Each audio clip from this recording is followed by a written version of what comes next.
nous avons aussi le plaisir de donner la parole à Kady Camara pour témoigner de son rôle et des spécificités de ses interventions auprès de professionnels de santé et des patients dans le champ de la santé mentale.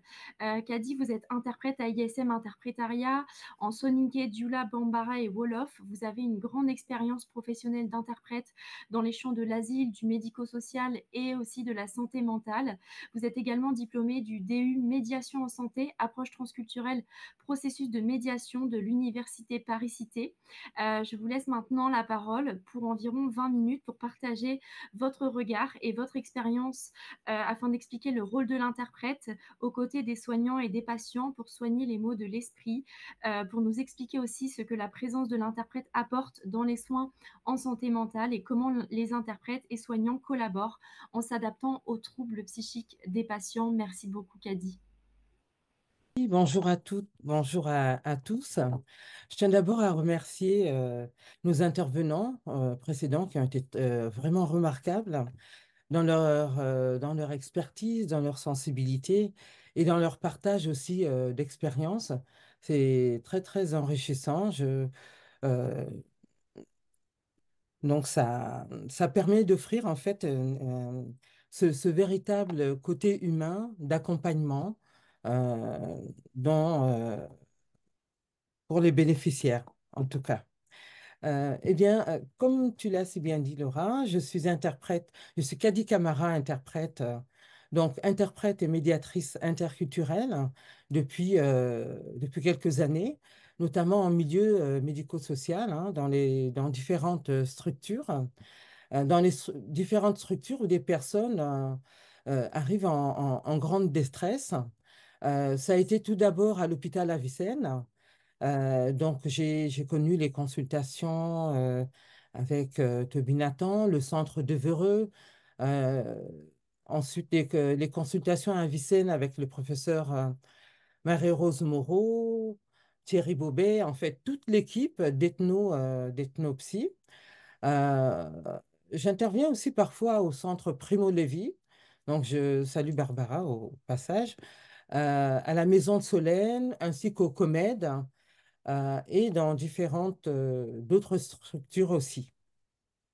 Alors, mon parcours professionnel, il est intimement lié à mon parcours personnel, puisque je suis une fille d'immigrés. Mon père a quitté son Sénégal.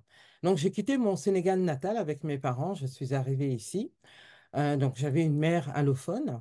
Donc, j'ai grandi en fait dans ce contexte où très tôt, j'ai pris conscience de l'importance de la langue dans les interactions sociales, administratives et médicales. Donc, j'ai dû assister ma mère pour se faire comprendre dans des situations de santé. Donc, je me suis retrouvée souvent dans ce rôle d'interprète médiatrice bien avant de le devenir officiellement. Donc, ce vécu personnel, en fait, combiné à mes expériences professionnelles euh, et mes formations au sein d'ISM Interprétariat, puisque j'ai pu en bénéficier dans différents domaines, notamment en santé mentale. C'est toujours très, très enrichissant avec des personnes, des intervenants de qualité hein, qui nous enseignent euh, donc dans le domaine médical. Donc, ça m'a donné en fait une sensibilité particulière à ce rôle d'interprète médiatrice en santé mentale. Donc, je vais essayer de vous expliquer pourquoi, puisque c'est vrai que même pour moi, émotionnellement, euh, ce statut d'interprète, médiateur. Donc, plus ou moins, parfois, on peut être médiateur, parfois, on va donc s'atteler au strict sensus à la fonction uniquement d'interprète. C'est pour ça que je dis que l'interprète en santé mentale, c'est un véritable pont catalyseur entre le soignant et le soigné, parce qu'il permet de dépasser en fait les barrières linguistiques, culturelles et aussi émotionnelles. Donc, le rôle clé de l'interprète en santé mentale, donc dans la relation en fait thérapeutique, ça repose bien sûr essentiellement sur les mots, mais il faut aussi traduire aussi les expressions aussi, aussi bien corporels, hein, ou, euh, qui sont d'autant en fait des signaux que le professionnel en santé doit décoder, puisque parfois ils ne sont pas du même versant culturel, si je puis dire.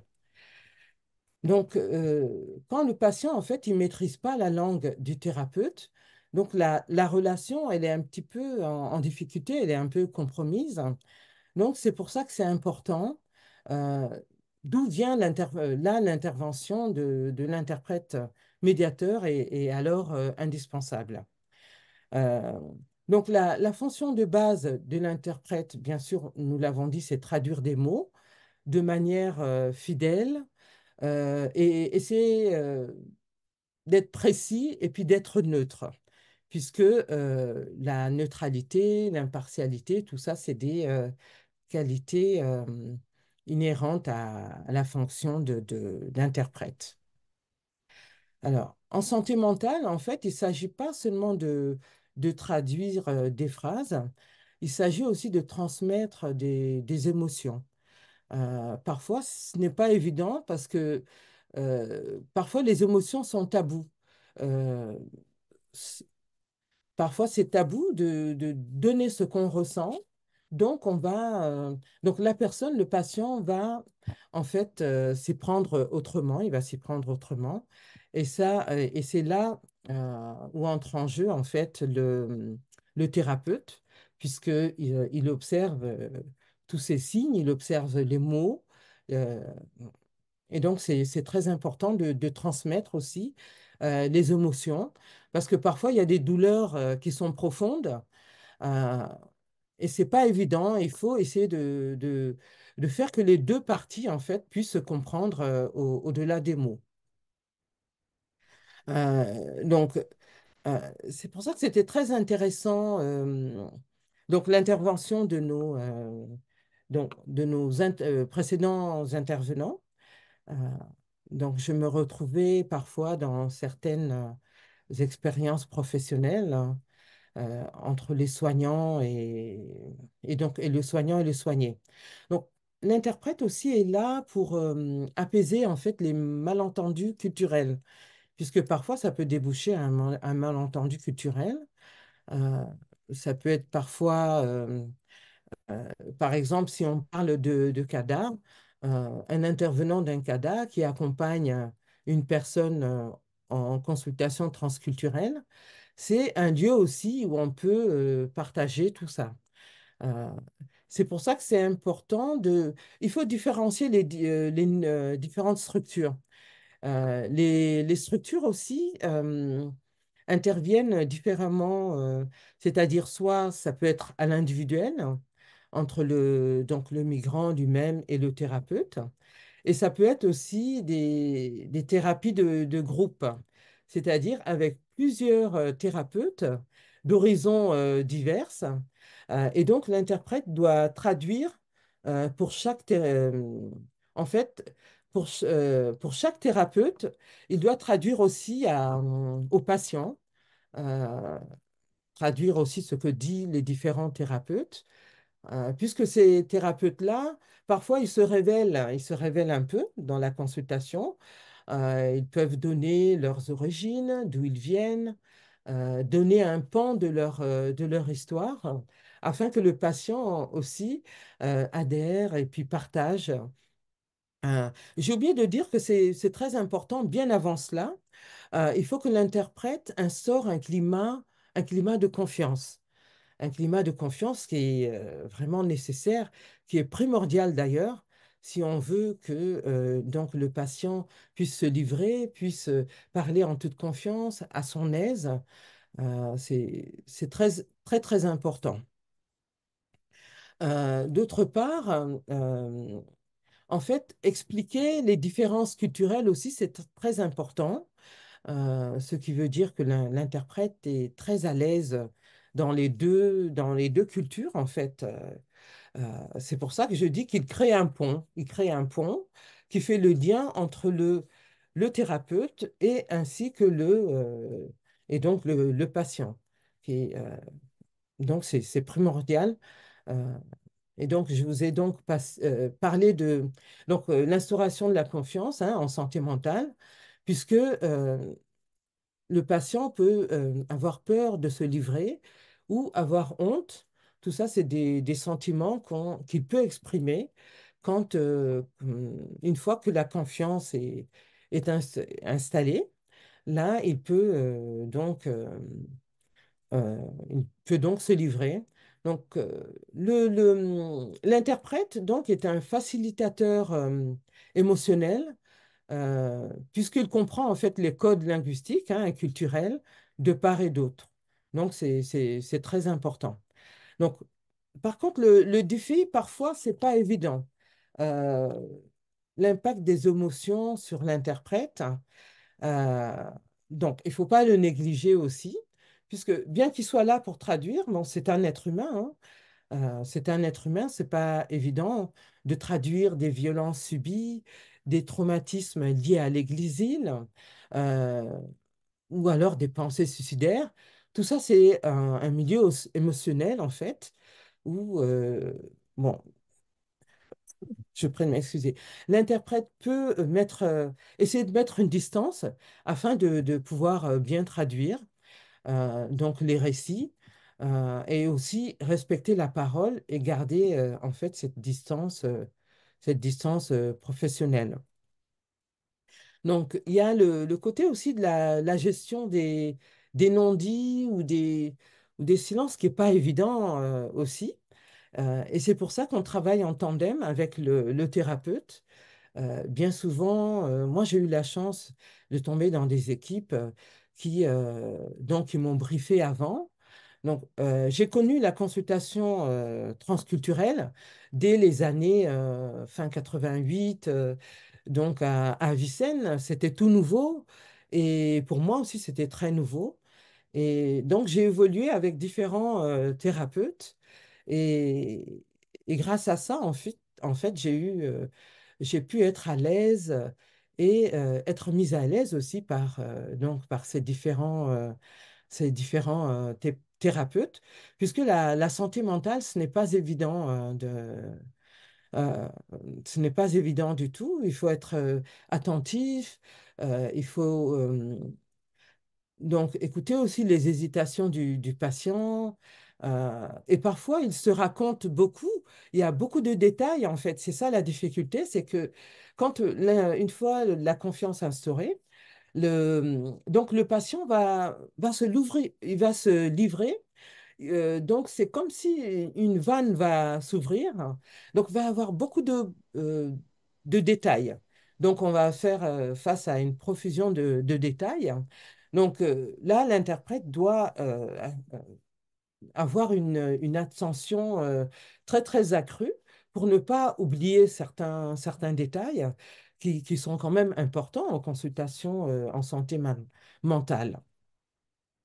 Donc, donc euh, l'interprète aussi, il doit trouver les moyens en fait d'aborder certains sujets délicats sans heurter le patient, puisque linguistiquement, donc, étant donné qu'il fait partie des deux cultures, donc dans certaines cultures, aborder de franco certains tabous, euh, c'est pas évident dans la culture. Donc, il doit prendre des gants pour pouvoir amener le patient à comprendre ce que le thérapeute veut dire, en fait, ou ce qui est ciblé, en fait, le faire partager, le faire comprendre au patient. Donc, pour moi, en santé mentale, en fait, chaque mot compte. C'est vrai, il faut traduire des phrases, il faut traduire des vécus, traduire des souffrances, des émotions. Ce n'est pas simple du tout. Et en ce sens, l'interprète, il est un pont, c'est pour ça que je dis qu'il est un pont humain et un pont, un catalyseur en fait, qui va faciliter l'accès aux soins pour les patients vulnérables, euh, tout en aidant aussi les soignants à comprendre leur réalité culturelle, leur écosystème, en fait, tout ce qui les entoure. Donc, comme je vous l'ai dit, hein, avec mon parcours personnel, c'est ce qui m'a appris, en fait, il y a eu une incidence, en fait. Mon parcours personnel a eu une incidence sur mon parcours professionnel. Et donc, ce qui m'a poussé après à faire le DU, c'est très important aussi, cette remise en question, puisqu'il faut savoir se remettre en question. Il y a des problématiques avec lesquelles on n'était pas à l'aise, puisque lorsqu'on est né dans une autre culture, on arrive ici, on acquiert d'autres bagages, euh, mais le fait d'avoir fait le DU a fait que voilà, j'ai pu me poser des questions différemment. Hum, Voilà, donc je suis ouverte à des questions.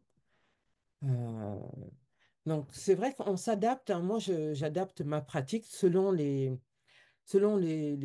structures. Euh, donc, chaque structure, en fait, a ses techniques de communication. Quand je vais à Primo Levi, par exemple, donc l'interprète attend dans la salle des interprètes et le patient, lui, il attend en salle d'attente. Et donc, c'est que au fur et à mesure des rendez-vous, donc, puisqu'il y a différents intervenants. euh, donc, le patient est reçu soit par l'assistante sociale, ensuite par le médecin, ensuite. Donc, je vous le donne par ordre. Bon, c'est pas un ordre défini, mais c'est pour vous dire qu'il y a c'est pluridisciplinaire. C'est-à-dire qu'il y aura, non, pour l'assistante sociale, on va traduire ensuite. Pour le médecin, à Primo Levi, il faut traduire le mot à mot pour que le psychothérapeute ou le thérapeute puisse en fait faire son travail, son évaluation personnelle. Euh, euh, donc, euh, donc le rôle quand même de l'interprète face au trauma, excusez-moi, le rôle de l'interprète face au trauma de l'exil. Donc l'interprète, à ISM, on est très sensibilisé à ça, de par nos différentes formations. Je pense que Sabine pourra nous le confirmer. Mais il y a des années, en fait, que chaque année, ces formations reviennent, s'enrichissent, euh, et c'est très important. Pour nous, ça a un impact important dans la continuation de notre travail et permettre aussi la prise en charge et l'aide donc dans la consultation en santé mentale. Bonjour à toutes, à tous. Euh, et donc, je vous remercie aussi de votre écoute. Donc, je suis Kadi Camara, donc interprète aussi dans le champ de la santé mentale. Je tiens à remercier la richesse euh, et l'expertise donc, de toutes celles qui sont passées avant moi, notamment à Malini, avec qui je collabore, hein, à la Maison de Solène. Et aussi à hôpital Avicenne. Euh, et puis je remercie aussi Daria. Euh, J'en profite pour remercier aussi Stéphanie Larchanché, qui nous a beaucoup aidé dans le DU, lors du DU de médiation, qui était très très riche.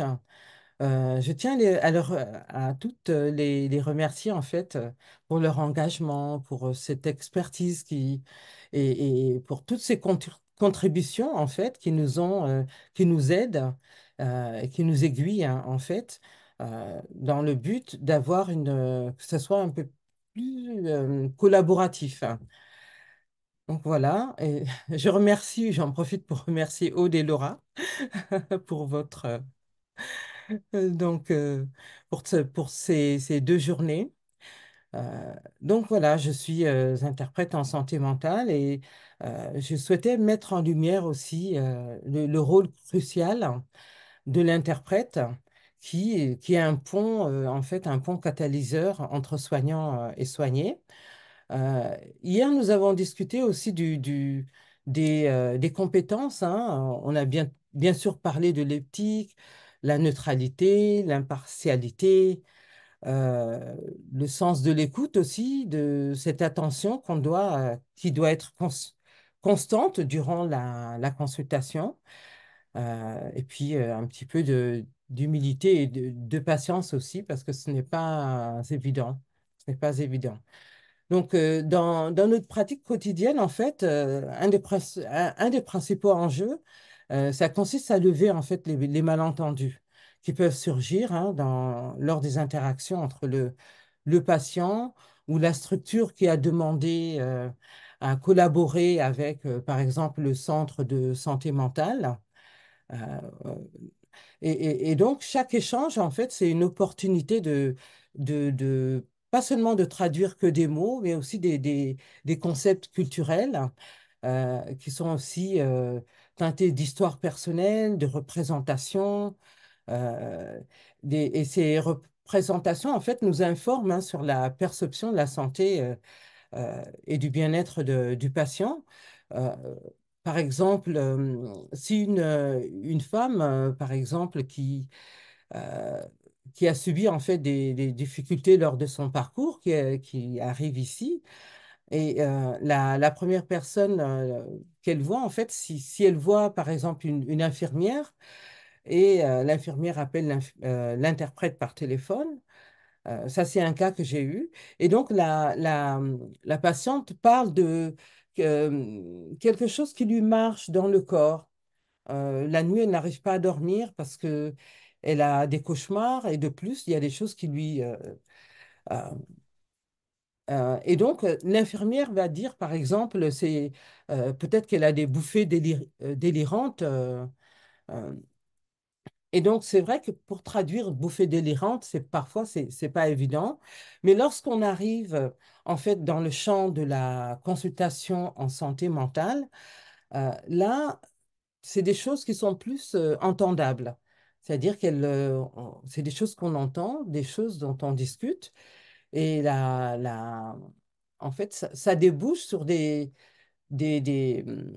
je veux dire, ça débouche sur euh, en fait, des choses qui sont non seulement entendables, mais on peut en parler, en discuter, être à l'aise, être en confiance pour parler des choses qu'on ne peut pas parler euh, ailleurs.